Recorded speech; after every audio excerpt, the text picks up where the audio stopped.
السلام عليكم ورحمة الله تعالى وبركاته صاحبنا اللي صعدها جانل كدوينها يوتيوب anyway وحبة هذا الكيان إذا كنت دايرينه قصة أن ما أنت إذن سيدا وقصة رنتي هذا عجائب بدن بل كورن أذيقا أو دل أصفري أذيقا أسلام مرحان تانا دل كاسي كتوه ميي نبض إيا أمان سيدو كلنا كتا ميي أو كفكري إنا كسو سمين دون تدباشي العقتا هاي بلسه أدلكو لنتيد أرين فيجح أمانكاك إيايابا كوريدي دونتا ومدى دنبيلahani aynu ka warbixin doonayna si uu faldambiyeedkan u qariyo waxa uu ku kacay arinta aynu ku arki jiroon aflaanta waa tahay ka warbixinta qisadan toos aynu ugu galno inoo bilaab muuqaalka fadlan intaan muuqaalka ugu galin muuqaalka like si saar subscribe taana casna hubi hadii aad subscribe saaran ku soo biir channelka dadweynaha oo kamid noqo asxaabta ku taxan inoo bilaab muuqaalka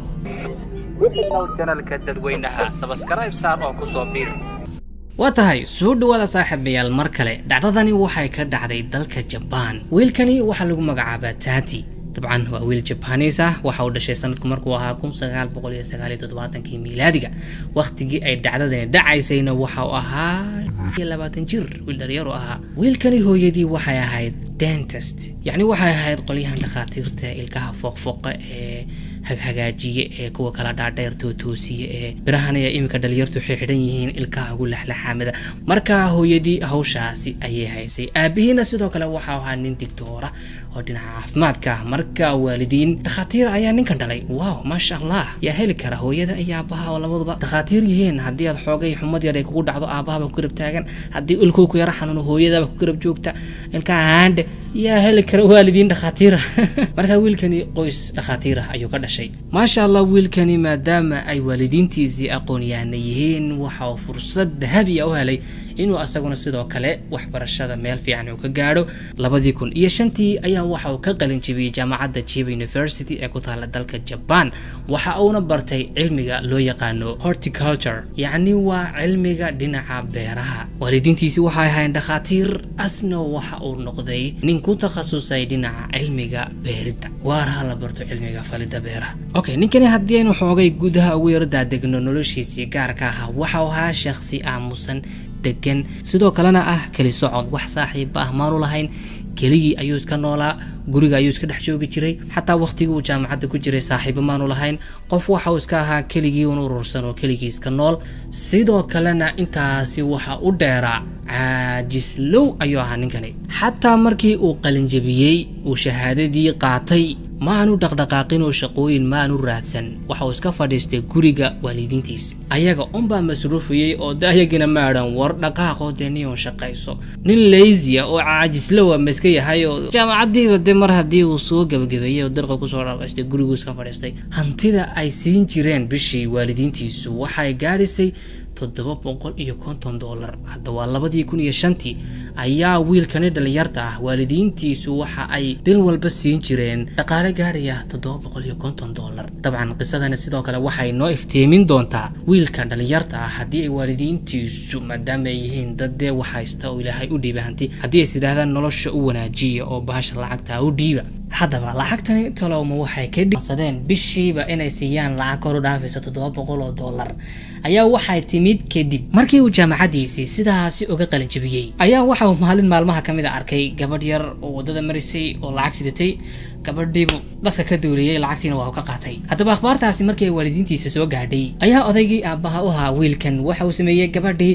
ayuu siiyay lacag ay qiimaheedu dhan tahay $10,000 waa uuna ka raali galiyay wixii ku dhacay haddaba waalidiintiisu ayagoo ka duulayay arintaasi inay soo noqoto mar kale ayay u bilaabeen inay siiyaan lacagta intaasi la bishi haddaba intaasi miyaa uu ku degay may kumaanu degin waxa uu noqday wiilkani tuug waba umurahan eega dadka baahan ee aan lacagta haysan ayaa inta badan ficilada tuuganimada ku dhaqaaqa balse ninkani ayadoo la siinay $700 ayuu haddana todobadaasi intuu baabiyo markaaba ayuu haddana lacag kale soo dhacay balse mar waliba uu wax soo dhaco cidda bixinaysay ee ganaxaasi mar waliba ka furdaaminayay waxay ahaayeen waalidiintiisa haddaba dadkii wiilkani aqoonto lahaa oo ka mid yihiin saaxiibtiisii hore ayaa waxay sheegeen inuu aad u xiiseyn jiray akhrinta buugaagta dilka iyo waxyaabo noocaasi ka sheekeynaya okay haddaba gabadhani ay sidoo kale sheekadani ku socoto waxaa lagu magacaabaa Lindsay waa gabadh dhalinyar ah da'yar isla waqtiyadaas uu ka qalin jabisay jaamacadda Leeds ee dalka Ingiriiska waa gabadh ka soo jeeda dalka Ingiriiska waxaanay baratay gabadhani cilmiga biology-ga haddaba gabadhani waxay ahayd gabadh aad u caqli badan mar walibana imtixaanaadka waxay ka geli jirtay kaalmaha ugu horeeya nolosha waxay gabadhani ka lahayd riyooyin aad u badan waxay aad u jeclayd inay u safarto wadamada ka baxsan dalka Ingiriiska si ay u barato dad cusub luqado cusub iyo dhaqamo cusub haddaba gabadhani waqtigaasi waxay u safartay dalka Japan markay tagtayna waxay ka noqotay macalimad oo dalka Japan waa dal dhaqaale leh sidoo kalena jecel barashada luqadda Ingiriiska taasi ayaa keentay in dadka ku hadla luqadda Ingiriiska ay mar waliba u shaqo tagaan dalka Japan lacago aad u fara badan runtii way ka sameeyaan macalinimada marka gabadhani dalka Japan ayaa waxay ka heshay fursad macalinimo si fiican ayaanay hawsheedii ugu socotay farxad ayaanay ku noolayd waqtigaasi ay dalka Japan macalimada ka noqotayna waxa uu ahaa sanadku 2006 haddaba apartmentigii ay deganayd waxa roommates la ahaa laba shakhsi laba macallimiin oo ayana sidoo kale Ingiriis ahaa Ingiriis ma ahayn laakiin macallimiin luqadda Ingiriiska ay ahaayeen oo ayagna ka yimiday wadamadaasi laga hadla luqadda Ingiriiska okay haddaba musiibada dhici doonta ee halkan ayaa ka bilaabmaysa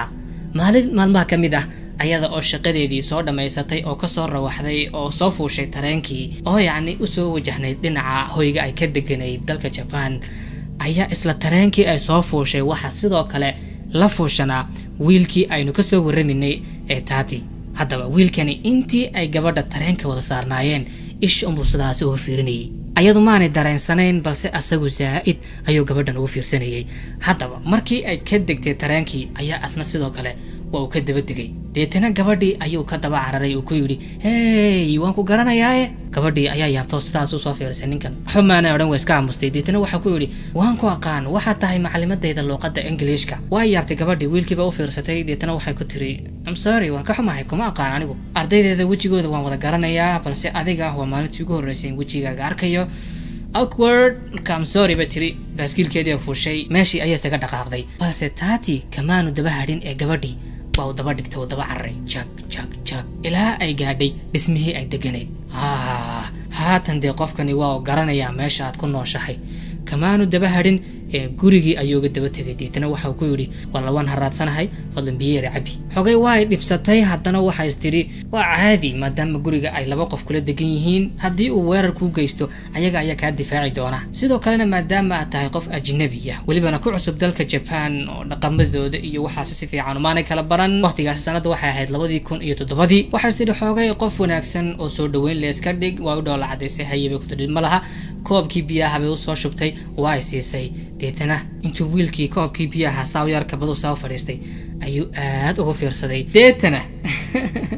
waxa uu bilaabay warqad bala soo baxa iyo qalin gabadhii waxa bilaabay inuu sawiro dhinaca farshaxanka ayuu wiilkan yaqaanay yacni de waxa uu arkay habkaasi inuu yahay habka ugu wanaagsan ee uu ku baran karayo isku baran karayaan waana kan sawirkeedii waqtigaasi farshaxameeyay waxa uu ugu qoray sawirka gudihiisa magaciisa telephone numberkiisa iyo waliba emailkana haddii aad u fiirsatid waxaa ku qoran whitelover@hotmail.com oo afka Soomaaliga ku noqon karayso midka cadaanka jecel @hotmail.com yacni midka gabdhaha cadaanka xiiseeya sidaas un baa loo fasiran karayaa wiilka gabdhaha cadaanka xiiseeya @hotmail.com markii uu dhameeyay warqadii ayuu u dhiibay deetana waa yara dhoola cadayn ay ka muuqato deganaanshiyo la'aan thank you ayaanay ku tiri haddaba markii ay xoogay cabaar soo fadhiyeen ayaa waxa ku yiri hey codsi yar ayaan wataa beerway iga raali ah oo markii dhaweedanka daba dhawaaqayeen kulaha macalimadayda tahay waan ku garanayaa waan iska gaftamayay aqoon kuma lihi hase ahaatee waxaan ahay shakhsi aad u xiiseeya barashada luqadda Ingiriiska bal ka waran hadiiba aad ii noqotid macalimad barta luqadda Ingiriiska adigoo isla mar ahaantaana igu bari doona gurigayga waxaan bishii ku siin doonaa bishii maaha waxaan saacadii ku siin doonaa $30 waqtigaana dee marka loo eego $30 lacag iska yara badan bay ahayd gabadhan waa iska daacad waa iska miskiin arrintii ayaa ka fikirtay deetana waxaa istiri adigoo dhinacana iskuulkii ka tagaya oo ardayda wax baraya wiilkana bal ka waran hadiiba aad u noqotid macalimad saacadaas yar doonayana aad isagaba soo dhigtid oo $30 had saacad walba ka soo dhufatid waa fursad okay bay ku tiri waxba kama qabo haddaba way wada ballameen way wada heshiiyeen Lancy muddadii ay ku sugnayd gudaha dalka Japan waxay ahayd qof tilaabo oo la xiriirta waalidiinteeda xaalad kasta ku sugan tahay la socodsiiso oo sheegta isla markiiba waalidiinteedii ayaa la xiriirtay oo sheegtay inuu jiro wiil ka dalbaday inay macallimadu noqoto saacadiina uu siin doono $30 marka fursadaasi balka warrama ayaa ku tiri waa okay bay ku yiraahdeen sidoo kale waxay la xiriirtay saaxiibkeed oo ku sugnaa dalka Ingiriiska ayaa la xiriirtay oo sheegtay inuu jiro wiil noocaasiya oo ka dalbaday in ay si gaar ah hal saac ugu dhigto maalin walba luqadda Ingiriiska saacadiina uu ku siin doono $30 asna sidoo kale waxa ku yiri oo kiis waay ee kaliya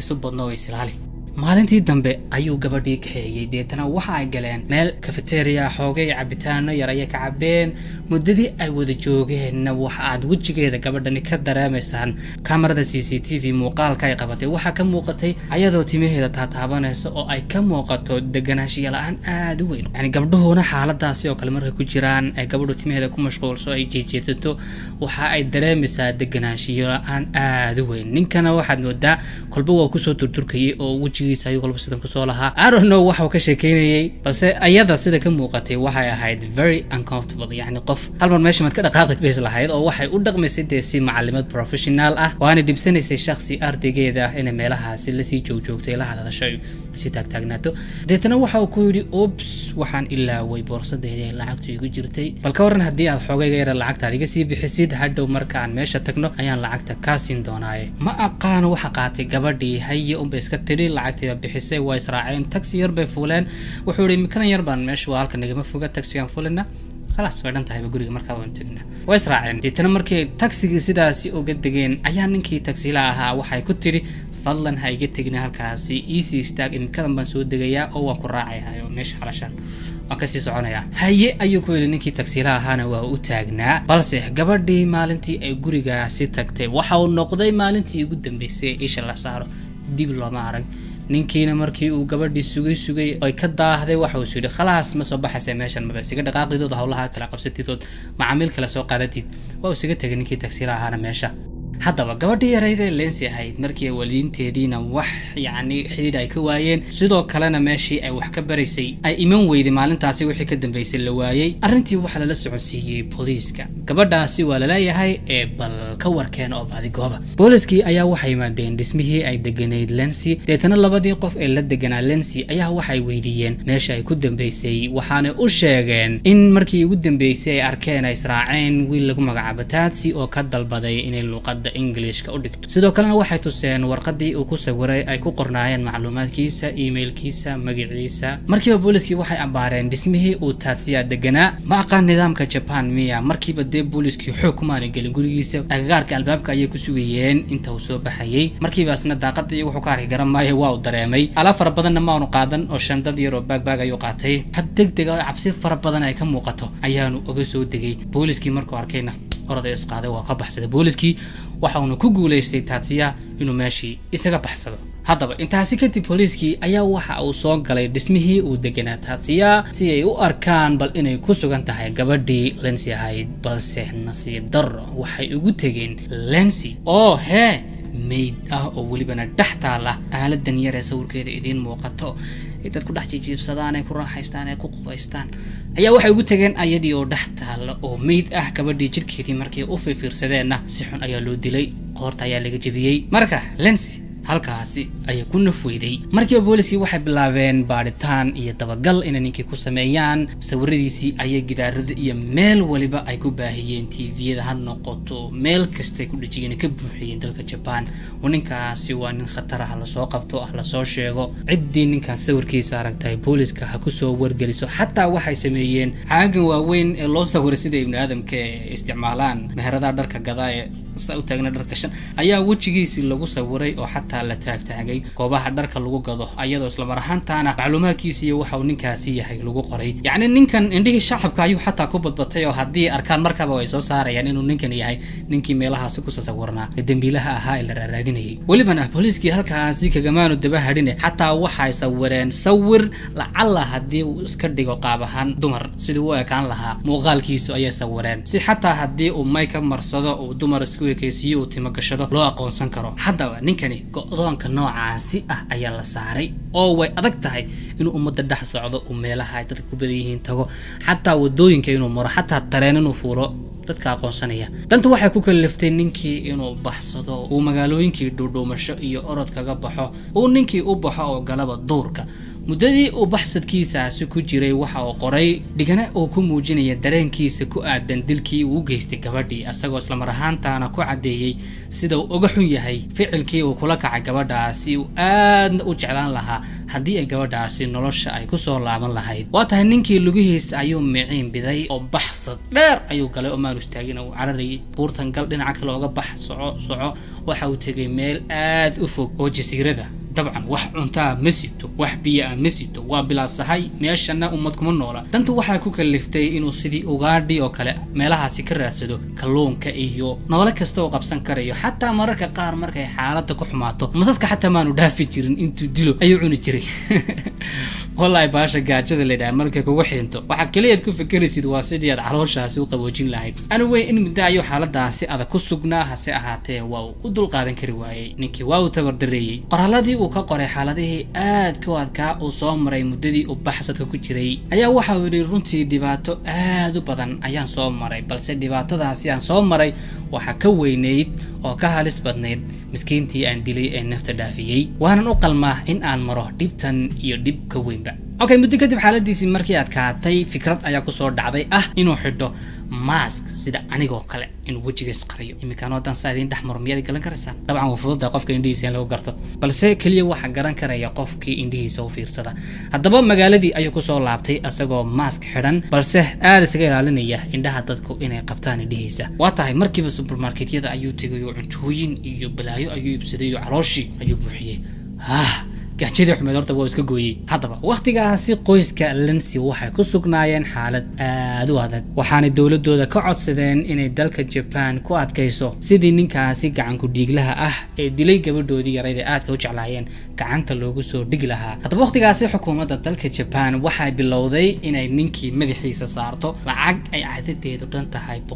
$120,000 qofkii inuu soo sheegay ninkaasi meesha uu ku sugan yahay. lacagtaasi aynu gacanta ka saari doonaa. haddaba waxa dhacday maalin maalmaha kamid ah ninkan oo isqariyay oo duuduuban oo wadada maraya ayaa waxa uu gaar maray rugta booliska. deetana waxa uu u fiirsaday boorka lagu dhajiyo dadka dambiilayaasha sawiradooda, waxaanu arkay sawiradiisii oo ka buuxda ayagoo nooc ah gabadh ma tiraa si kasta loo farsameeyay oo ay meesha ka buuxaan. ninkii argagax ayaa ku soo kordhay, aad ayuu cabsaday. deetana fikrad ayaa ku soo dhacday ah qalliin haddii aad wejigaaga ku samaysid bal ka waran sidii aad aflaantaba ku arki jirtay, wejigaaga qalliin ku samee si aanad dib lagugu arag. balse dhibtu waxay ka taagan tahay dhaqaale ma haysto, waalidiintiisii lama hadli karo ama odhan karo xogay lacag yar siiya. no, haatan way ogaadeen waalidiintiisu inuu wiilkoodii noqday dilaa. waxa uu ogaa lacag siiyaan iskaba dhaafay inay boolis ku soo dalban doonaan haddii ogaadaan meesha uu ku sugan yahay. haddaba tantu waxay ku kaliftay ninkii asaga laftirkiisu in uu qalliin isku sameeyo. sidee ma professional ba ma dhakhtar ba may waxa bilaabay qaybaha wejigiisa dhabanadiisa inuu qaybo yar ka saaro calaamado uu sameeyo. sidoo kalena waxa uu sameeyay dabnihiisa siiba dabinta hoose oo xoogay saa u yara dheeleed ayaa waxa uu isku dayay inuu xoogay ka yara gaabiyo si dabintiisu noqoto mid xoogay yar way ku adkaatay, laakiin xoogay yar buu ka gooyay. ninkana xataa irbad buu soo qaaday oo waxa uu isku dayay inuu sankiisa iyo meelaha qaar uu toltolo oo isku qabto oo si uu dee xoogay muuqaalkiisii uga duganaado kii hore. hase ahaatee markii uu muraayada sidaasi isugu fiiriyay waxa uu arkay inaan wax saasi weyn aanu ka bedelin wejigiisa, booliiskuna ay aqoonsan doonaan. intaasi kadib inuu qalliin isku sii sameeyo waa awoodi kari waayay. adigoo nool uu soo qabo iskuugo xaalad adag weey. deetana waxa uu go'aan ku gaadhay in uu qalliin professional isku sameeyo. haddaba si uu qalliin professional isugu sameeyo waxa uu u baahan yahay dhaqaale, lacag buu u baahan yahay. haddaba si uu lacagtaasi u helo waxa uu guda galay in uu shaqo raadsado. shaqadaasina waxay noqotay mid dhinaca constructionska amba dhismayaasha. kuuli ayuu noqday ninkii meelaha dhismayaasha ayuu hab dhoomasha ugu shaqo tagi jiray. ugu dambeynna waxa uu ku guuleystay inuu habkaasi ku sameeyo lacag ku dhow $12,000. wow. haddaba waxa la joogaa waqtigii uu isku samayn lahaa qalliin professional ah. lacagihiisii intii ugu badnaydna halkaasi ayuu geliyay oo welibana waxa uu maray 2 qalliin ayuu wejiga oo kaliya ka maray. haddaba maxaa dhacay? qolyahani surgeonka ee dadka qalliinka ku sameeyay inta aanay qofka qalin wajigiisa ku sameeyeen sawir ayay marka hore ka qaadaan si hadhow ay isugu fiiriyaan farqiga u dhaxeeya muuqaalkiisii hore iyo muuqaalkani dambe oo soo baxay arintii ayay u sheegeen oo waxay yiraahdeen niyow sawir ayaynu ka qaadaynaa oo adigu way fahansiiyeen habka ay u shaqeeyaan dabcan wada kale oo aan ahayn inuu aqbalo maanu haysan waanu ku khasbanaa inuu ogolaado in sawir laga qaado balse sawirkii markay ka qaadeen ayaa sawirkii qaar kamid ah shaqaalihii u fiirsadeen sawirkiisi ayay u fiirsadeen waxay arkeen ninkani oo asaga laftiisu qalin isku sameeyay dabnihiisii jeexjeexay dabnidiisii nooc kale meelaha qaar isku yara qabtay oo tolmo iyo wax عاسية مري يا وريا نكني حوجي فربا كو قدم بيسيد هذين نكن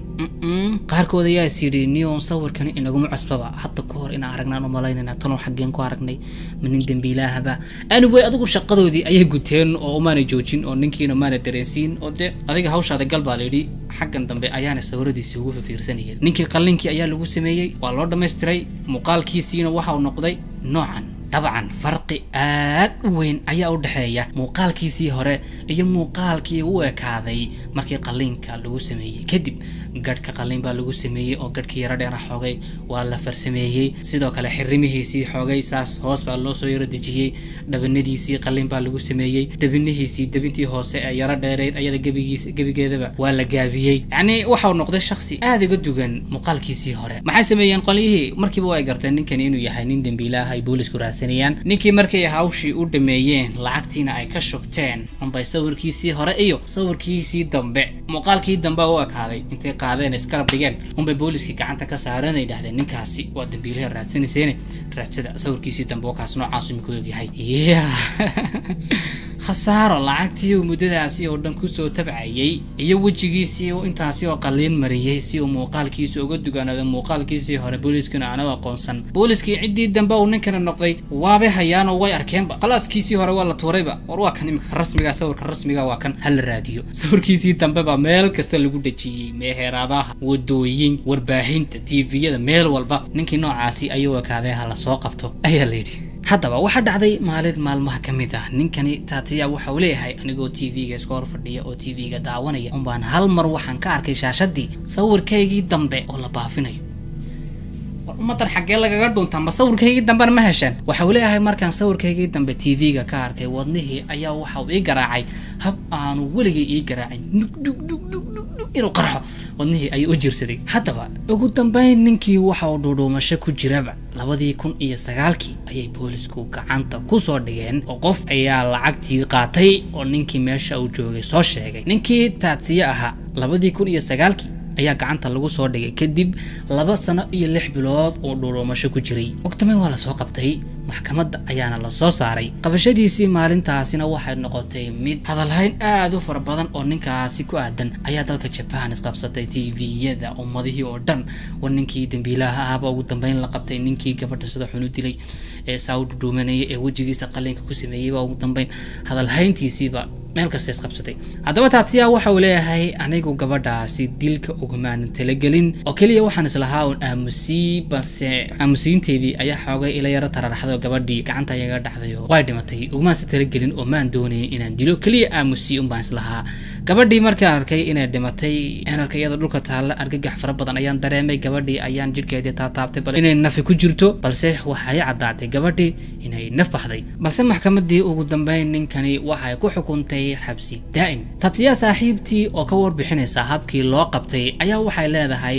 annaga oo guriga wada joogno oo maalin maalmaha kamid ah aad isugu booqsan oo islaynay oo yani isku cadhaysan oo isku booqayna ayaa hal mar dibadda waxaan u soo baxay uun gurigii oo dhinac walba ay booliisku ka taagan yihiin waan yaabay markii aan ogaadayna ninkani inuu qof dilay aniga ayaaba isku argagaxo sidii qof dilaa ah oo gabadh soo dilay ayaaba adiguna la booqaysay xilli hore ayaan isaga baxsan lahaa hadii aan ogaan lahaa badira ninkan inuu dilaayahay haddaba ugu dambeyn ninkii taatiya ahaa markii la xiray ayaa ugu dambeyn waxa uu soo saaray buuggii uu ka qoray taariikhdii madoobeyd ee uu ku sugnaa muddadii 2 sano iyo 6 bilood ahayd iyo dareenkiisii qiirada lahaa ee ku aadanaa Lensi ee uu ku cabirayay sida uga xun yahay ficilkii uu kula kacay gabadhaasi miskiinta ah waxa uu yiri buugaasi waxaan u hibeeyay oo siiyay qoyska ay ka dhalatay Lensi yani buugaasi marka uu qadmo dhaqaalaha ka soo xarooda ayaga ayaa iskale balse way diideen Lensi qoyskeedu waxay dhahdeen ma rabno dabcan buugiisa si weyn ayuu baahay sidoo kalena filin ayaa laga soo saaray qisada wiilkaasi haddaba qisadan halkaasi ayay ku dhan tahay balse daawade adiga han ku weydiiye ma kula tahay ninkaasi ficilkii uu gabadhaasi kula kacay inuu ahaa mid ugu talagal ah mise sidoo ku andacoonayo waa mid aan kasma ahayn oo ka dhacay ma kula tahay ninkaasi inuu isdaahilo in la siiyo fursad kulli waa dila mise qoraalkani iyo qiirooyinkani oo buugani ku qoray kaliya waxay ka ahaydun si uu dareenka dadka u soo jiito isla marhaantana dembiga looga khafiifiyo bal adigu aragtidaada xagga hoose commentiga nagula wadaag gabi ahaan muuqaalkiina maanta halkaasi ayuu ku eegyahay sidaas iyo amaana lah muuqaalkana like saara sidoo kale subscribe tan u raacaya haddii aanad wali subscribe saarin nabadgelyo